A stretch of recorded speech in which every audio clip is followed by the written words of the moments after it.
Hello and welcome to this video tutorial. This one I'm going to focus on feminist theory. Okay, let's just get this going. Okay, so on previous podcasts we have looked at the social systems approach, we've looked at consensus theories of functionalism, we've looked at the conflict theory of Marxism. This video tutorial is going to be about feminism. Okay, so what is feminism? Well, feminism is an approach that was developed in response to the earlier theories, and they were accused of focusing on male experiences from the viewpoints of male, and they were studying male. And feminists arose and they wanted to put women and women's issues at the centre of their theory. So another source of the inequality and conflict is between the genders. And they point out that the UK is a patriarchal or male-dominated society, and that is your definition.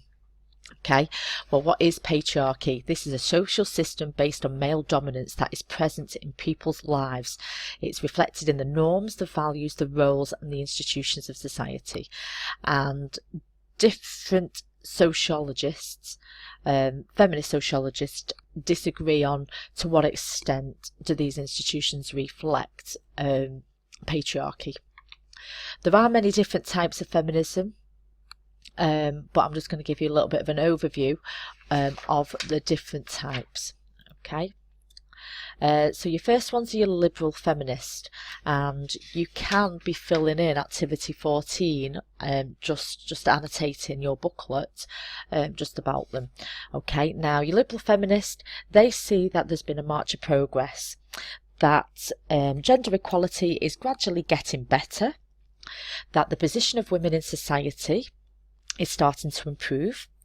Old-fashioned attitudes such as the women's places in the home, women being excluded from the workforce, women being excluded from political positions. These old-fashioned attitudes are starting to break down, and the fact that more girls are doing well in education, there are more girls in positions of authority and in positions of leadership, which is showing that there is a gradual change in society. What has been influenced by liberal feminist is main law changes. Okay, so you might want to pause this, do a little bit of a Google research, what changes in the laws have occurred that has led to an equality between the genders. You should have found out things such as the Equal Pay Act, the Sex Discrimination Act. They have all influenced the position of women in society. On the other hand, all the types of feminists are not so hopeful. You've got your Marxist feminist. Now, your Marxist feminists argue that it's not just patriarchy, but it's capitalism. Okay, and you may want to go back to your Marxist video tutorial if you want to just review that. And they argue that it's the capitalist system as well as men which influences the way that women are treated in society. And according to a Marxist feminist called Fran Ansley, she argues that women soak up the frustrations of capitalism. Now, just a reminder, in a capitalist society, you've got the bourgeoisie, the rulers, own the means of production. They are exploiting the proletariat, the working class. And according to Fran Ansley, is that these working class men, they're working in the factories for low pay, low wages, and they're going to be frustrated. They're going to be frustrated with their position in society. They're going to be frustrated with the treatment and the fact that they can't better themselves. And instead of taking it out on the system and saying to their employers, listen, bourgeoisie, this isn't fair, they take it out on their wives. Okay, so Marxist feminists explain domestic violence as a result of capitalism. Okay, Marxist feminists also argue that women are there to reproduce the proletariat labour force. For capitalism to succeed, They need lots of workers willing to work low paid, long hour jobs. Okay?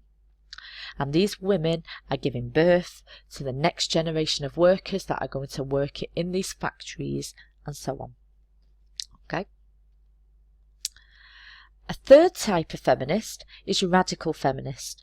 Now these are your more extreme type of feminist, and they believe that patriarchal oppression is so inbuilt in society, it's into every aspect of the way society is organised. It is so extreme.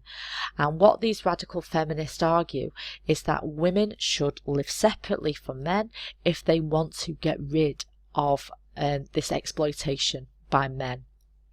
So the way to abolish patriarchy is to get rid of the family and women to live separately. A bit of a criticism here, and you can add this into your notes. That's not realistic. This ignores the march of progress and the changes that have occurred in society, which liberal feminists talk about. Okay. And then your last type of feminist is your difference feminist.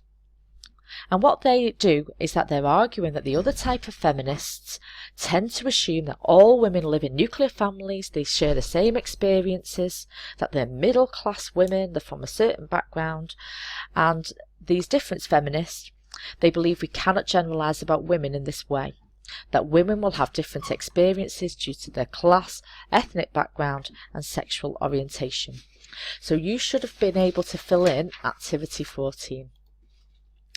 Okay, so your last task then.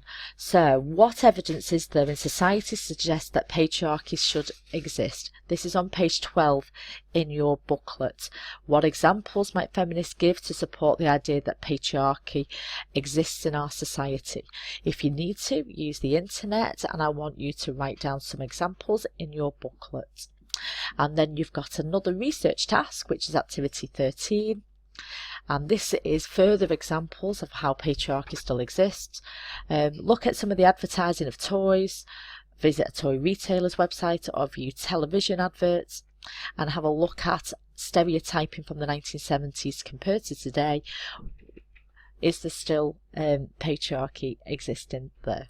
Okay, thank you for listening, and use the resources on Moodle to help you do a little bit of research there, and ask Kate or Dan if there's any questions. Thank you.